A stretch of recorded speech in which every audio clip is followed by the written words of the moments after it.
जो अग्निवीर वाली नौकरी है सभापति महोदय, कोई भी नौजवान जो फौज के लिए तैयारी करता है वो कभी स्वीकार नहीं कर सकता। ये तो केवल मिलिट्री स्कूल गए हैं। मैं आज भी टेरिटोरियल आर्मी के 124 रेजिमेंट में कैप्टन के रैंक पे अपनी सेवाएं दे रहा हूं। अखिलेश जी केवल ज्ञान मत बांटिए, राहुल गांधी जी के साथ बैठकर अब वाहे बुलाने का झूठ बोलने की आपको आदत पड़ गई। जिसने पहला परमवीर चक्र विजेता मेजर सोमनाथ शर्मा दिए, कारगिल के युद्ध में सबसे ज्यादा शहीद होने वाले हिमाचल प्रदेश के वीर नौजवान थे। 4 परमवीर चक्र विजेता हुए, उसमें से 2 कैप्टन विक्रम बत्रा और सूबेदार संजय कुमार हिमाचल प्रदेश से हुए। और मैं कहता हूं, जी हां, जो लंबे समय से मांग थी 1 रैंक 1 पेंशन की किसी सरकार ने पूरी नहीं की, वो नरेंद्र मोदी जी की सरकार ने यहां पर पूरी की है। और मैं एक बात और कहता हूं, अखिलेश यादव जी सुन ले, अग्निवीर में 100% एम्प्लॉयमेंट की गारंटी है और रहेगी। जब पहली बार ये स्कीम आई थी अग्निवीर, उस समय बड़े बड़े उद्योगपतियों से ट्वीट कराया गया था कि अग्निवीर से अच्छी कोई योजना नहीं है, इनको हम नौकरी दे देंगे, हम अपने यहां रख लेंगे। और शायद सरकार में बैठे लोगों को यह बात याद होगी, क्योंकि सरकार खुद स्वीकार करती है स्कीम ठीक नहीं है, तभी वो अपनी अपनी सरकारों से कह रहे हैं कि अग्निवीर वाले जो लौट करके आएंगे उन्हें कोटा दीजिए, आप नौकरी दीजिए।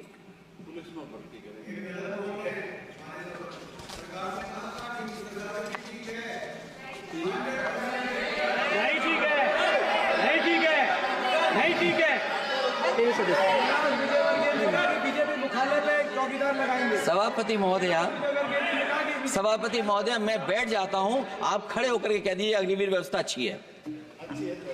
मैं इस सभा में खड़े होकर कहता हूं, उस राज्य से तो हिमाचल प्रदेश से, जिसने पहला परमवीर चक्र विजेता मेजर सोमनाथ शर्मा दिए, कारगिल के युद्ध में सबसे ज्यादा शहीद होने वाले हिमाचल प्रदेश के वीर नौजवान थे।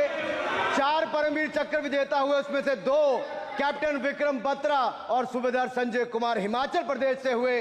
और मैं कहता हूं, जी हां, जो लंबे समय से मांग थी 1 रैंक 1 पेंशन की किसी सरकार ने पूरी नहीं की, वो नरेंद्र मोदी जी की सरकार ने यहां पर पूरी की है। और मैं एक बात और कहता हूं, अखिलेश यादव जी सुन ले, अग्निवीर में 100% एम्प्लॉयमेंट की गारंटी है और रहेगी। माननीय सदस्य साहब अपनी बात। सभापति महोदय, जो मैंने बहुत छोटा सवाल पूछा था, मैं दूसरी बात कहता हूं, अगर ये जो बात आप कह रहे हो, तो आपको जरूरत क्यों पड़ रही कि आपको उत्तर प्रदेश में और प्रदेशों में कोटा देना पड़ रहा है 10%? सभापति महोदय,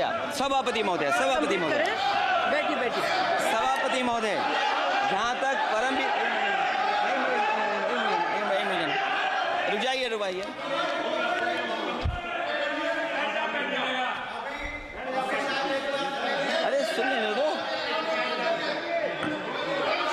माननीय सदस्य आप अपनी सभापति महोदय, चेल जानते हैं आप कहाँ हैं?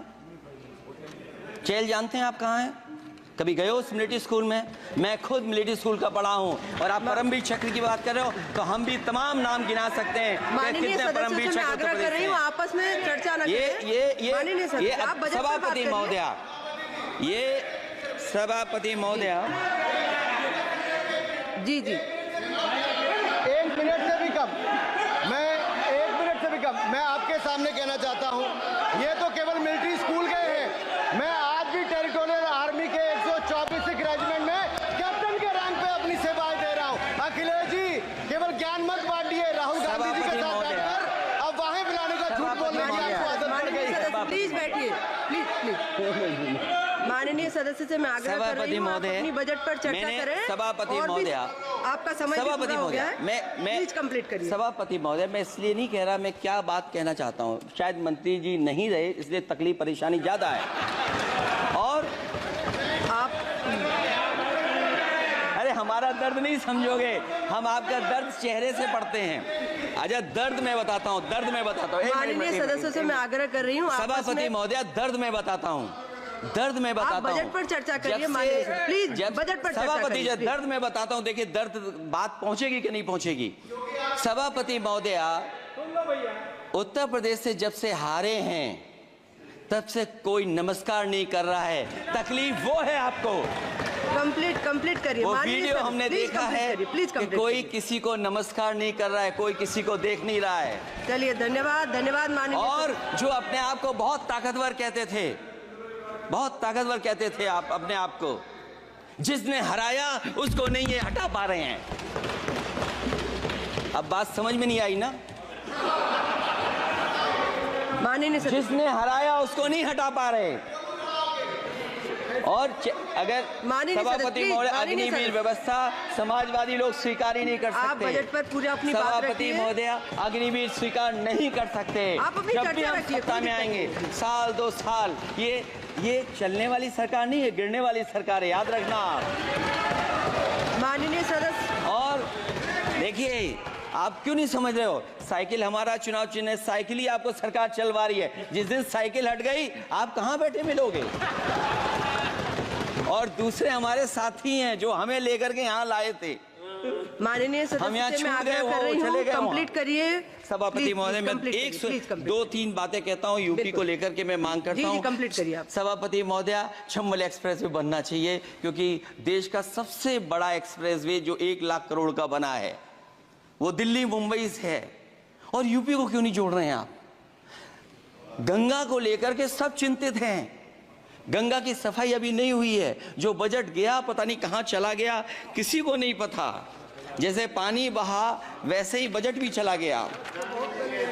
दूसरा, क्योंकि मंत्री जी बैठे हैं, वो जानते होंगे मंत्री जी कि देश की सबसे अच्छी लाइन सफारी बनी है इटावा में, और उस लाइन सफारी को बनाने में हम लोगों को बहुत समय लगा, क्योंकि एक लाइन सफारी, एनिमल सफारी अगर बननी हो, उसको बनाने में बहुत टाइम लगता है, बहुत जगह से परमिशंस लेनी पड़ती हैं। हम लोगों को परमिशंस नहीं मिली, और क्योंकि वो प्रोजेक्ट अच्छा है, एशियाटिक लाइन्स की ब्रीडिंग शुरू हो गई वहाँ पर। ये सरकार इसलिए नहीं शुरू करना चाहती है क्योंकि वो समाजवादियों ने बनाई है। पहली बार देश में एशियाटिक लाइन्स पैदा हो रहे हैं।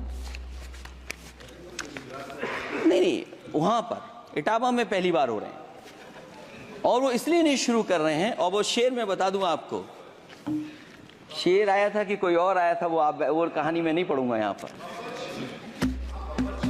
फिर मैं बोल दूंगा तो फिर कहोगे कि क्या बोल दिया मैंने, इसलिए मत बुलवाइए तो ही अच्छा है। कि कुछ तो धन्यवाद माननीय सदस्य, धन्यवाद। कुछ मत बुलवाइए मुझसे। सभापति महोदय, मैं ये कहना चाहता हूं कि लाइन सफारी, एनिमल सफारी उस क्षेत्र की, यूपी की प्राइड है वो, कि पहली बार ब्रीडिंग सेंटर एशियाटिक वहां पर बन गया है। दिल्ली की सरकार और यूपी की सरकार मिलकर के उसको शुरू नहीं होने दे रही है। मुझे उम्मीद है कि उसको शुरू करवा देंगे आप। और आखिरी में मैं कहता हूं, चलते चलते आप 2 लाइनें कहता हूं। बुनियाद को नकार कर जो इमारतें उठाएंगे, हम भी देखते हैं वो किस मंजिल तक जाएंगे। धन्यवाद। बहुत बहुत